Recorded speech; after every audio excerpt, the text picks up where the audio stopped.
A very good afternoon, students. So last time we read about Matilda. This is the diamond necklace, and Matilda borrowed it from her wealthy friend, Mrs. Loisel.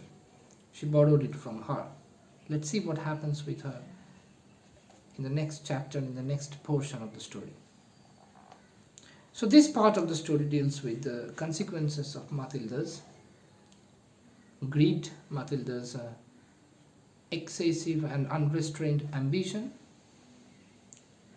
Matilda's fascination, and all these things culminates into something that will become almost unbearable for a person like Matilda. Let's see how and what happens. The day of the ball arrived. Madame Loisel was a great success. She was a great success means exactly those things happened which she wanted, which she wished for. Those things happened exactly. Means what? See, she was the prettiest of all, elegant, gracious, smiling, and full of gaiety.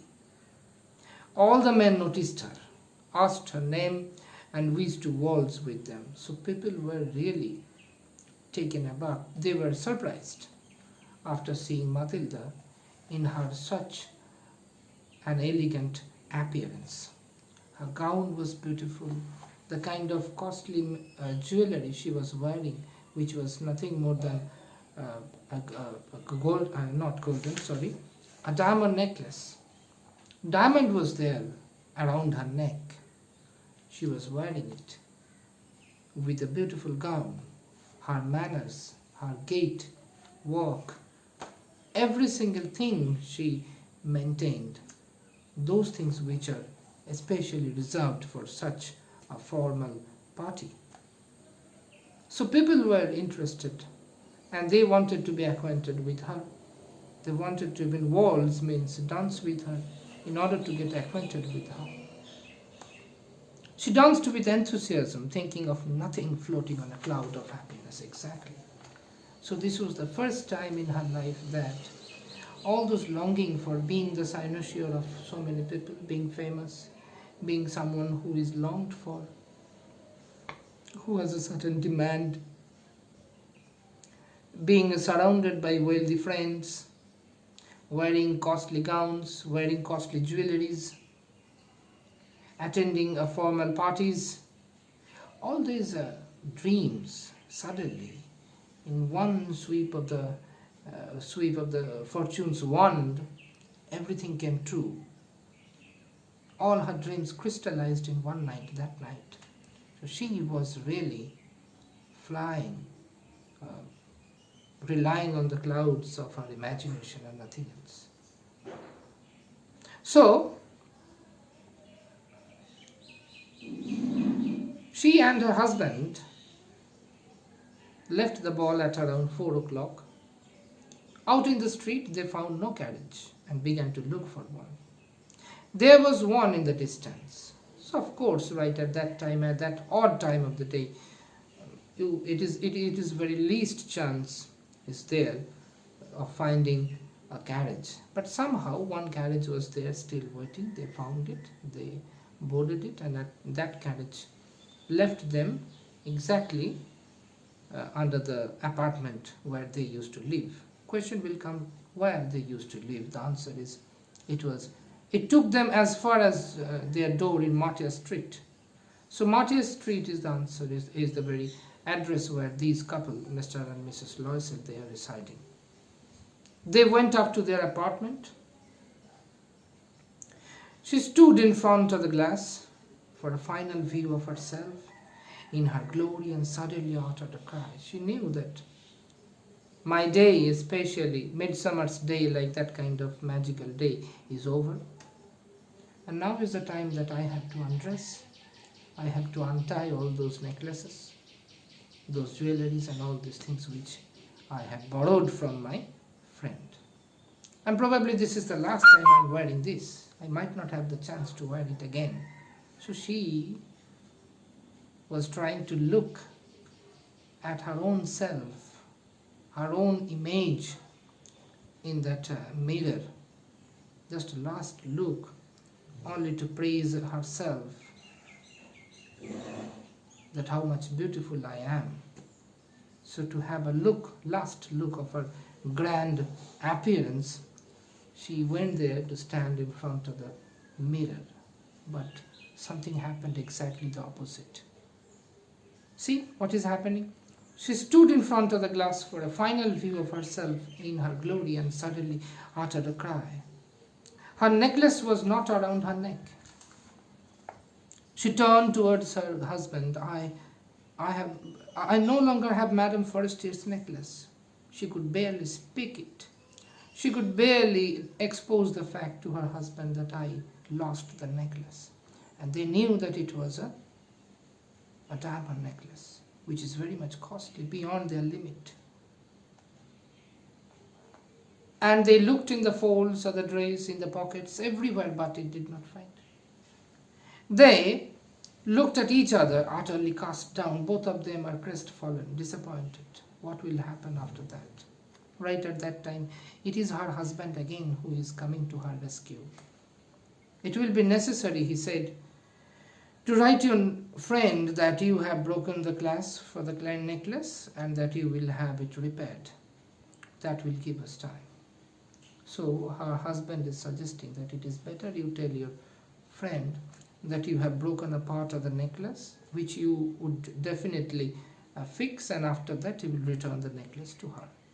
So they are buying time and nothing else. If by chance they get back that necklace, that's why they are trying to buy time. She wrote as he directed, and at the end of a week, but for a week, they could not find it. They had lost all hope. Loisel declared, we must take measures to replace this jewel. Now, it is inevitable that they will have to give it back to its owner. If they have lost it, they must buy it. Exactly the same type of necklace they have to buy. And they will have to return it to its proper and owner, the actual owner, because they lent it and they will have to pay it. So we must take measures to replace this jewel. They went from jeweler to jeweler seeking a necklace like the lost one. In a shop they found a necklace of diamond which seemed exactly like the one they had borrowed. At last they found another necklace which was so similar to the one they had lost. It was valued at 40,000 francs. Its cost was 40,000 francs. Loisel possessed 18,000 francs, which his father had left him. He borrowed the rest. When Madame Loisel took the jewels back to Madame Forestier, the latter said in a cold tone, you should have returned them to me sooner, for I might have needed them. So now it is the time for Madame Loisel to return it to Madame Forestier. Once she reached her home, it was really very late, and Madame Forestier was visibly annoyed, and she said that you should have returned it to me earlier, because suppose I had a party to attend, what would I have done? Somehow it was over after that once she got back those necklaces. Madame Loisel now knew the horrible life of bare necessity. They had to pay this frightful debt and she would pay it. They sent away the maid, they changed their lodging. So now Madame Loisel understands what is called life and what is called misery. Previously, though she was living in a middle-class family, her husband was an employee of the Department of Education, there was a fixed income at the end of the month. But still, she did not like that life. She was not ready to accept the kind of life which was there for her waiting, and the kind of life which she had to live right at that time. Later, now, once their condition deteriorates, now is the time that she is realizing what is called misery. Now they had to leave the maid, they cannot pay the maid. They also left the beautiful apartment where they used to live, which was situated in a respectable society. Now they had left it, now they are living in a slum areas. Now they are living in an apartment which is cheap, a cheap rented apartment. Now Mrs. Loisel is now by and by understanding, realizing what life is. She learned the heavy cares of a household and the hateful work of a kitchen. She washed the dishes and soiled linen means every single household work she had to do. Every single household work she had to do. There was no other person to help her because they could not afford any kind of maid. They could not afford it. All the household works are now done by Mrs. Loisel. Whole day she had to toil much. Now the husband worked evening and nights in order to repay the debt to the husband. He is now bound to work both in the morning and in the night, means daytime and nighttime. Around the clock they are working so that they can pay the debt. So remember one thing, one more question that comes from here is that the value of the necklace was 40,000 and Mr. Loisel had 18,000 saving in the bank, which he got from his fathers. He was so helpful, so careful a husband that he didn't even hesitate spending the whole money which he had for his saving in order to save the face of his wife. He didn't do it. So 40,000 was the cost of the necklace and they had 18,000 saving. So rest of the money means that is 22,000 francs. They had to borrow it from someone else. This life lasted 10 years. And at the end of 10 years, they had repaid all their debts. 10 years they had to go through such unbearable and arduous journey. They had to do it. They had to go through it. And now they have repaid the debt, but they had lost all the vigor, all the beauty, all the mental peace. Everything they have lost. Madame Loisel now seemed old. She had become a downtrodden woman of a poor household. One Sunday, as she was taking a walk, she suddenly saw Madame Forestier. Should she speak to her? She was hesitating. Should I talk with her? Yes, certainly, why not? And now that she had paid, she would tell her all.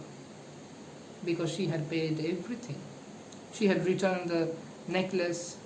She had bought it from a store. She had also paid all the money to the store. So now she has all the right to disclose the whole matter before Madame Forestier.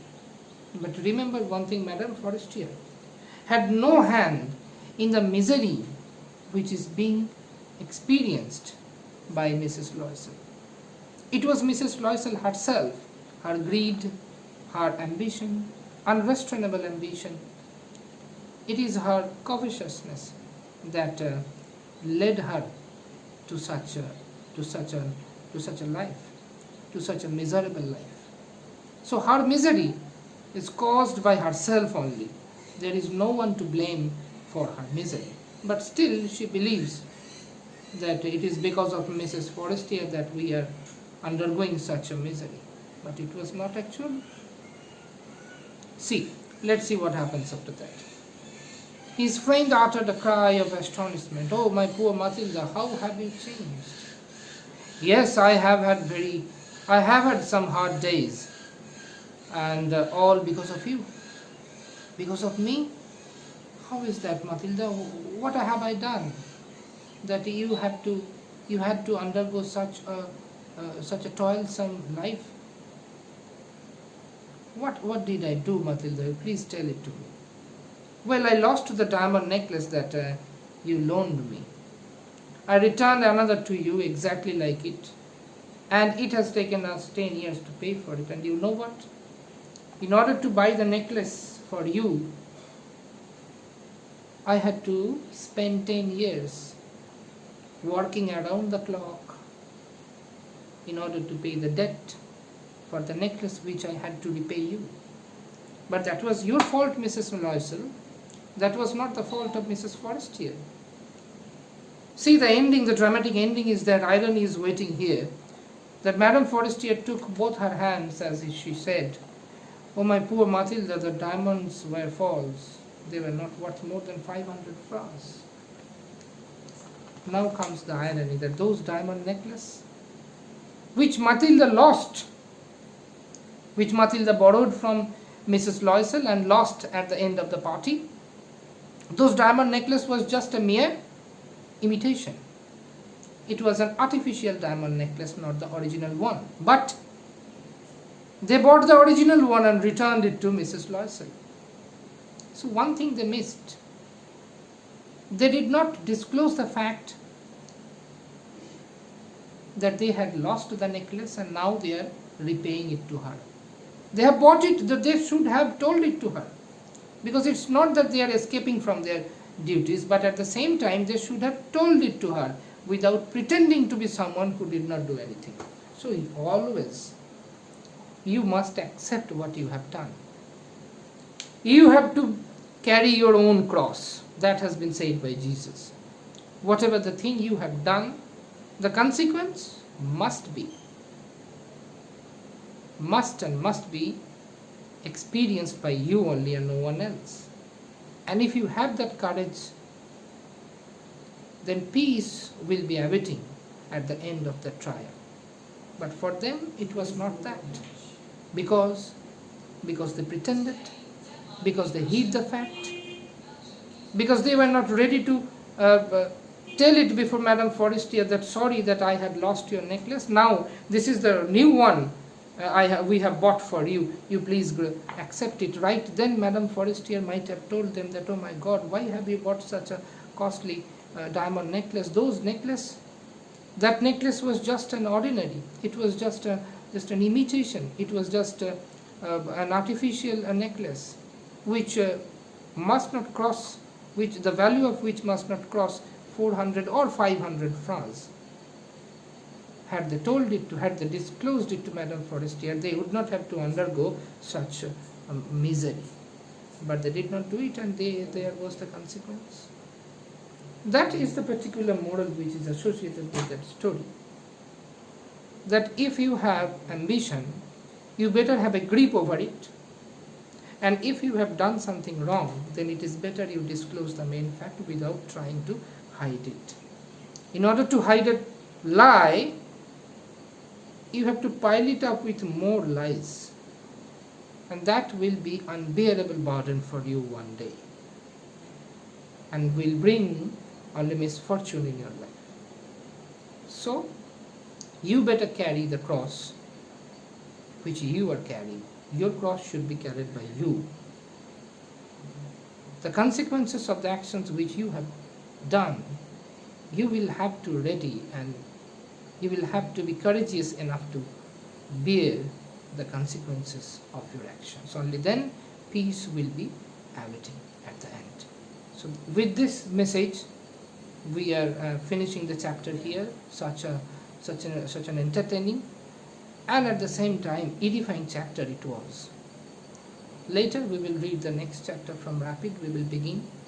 Till then, let's call it a day. Tada.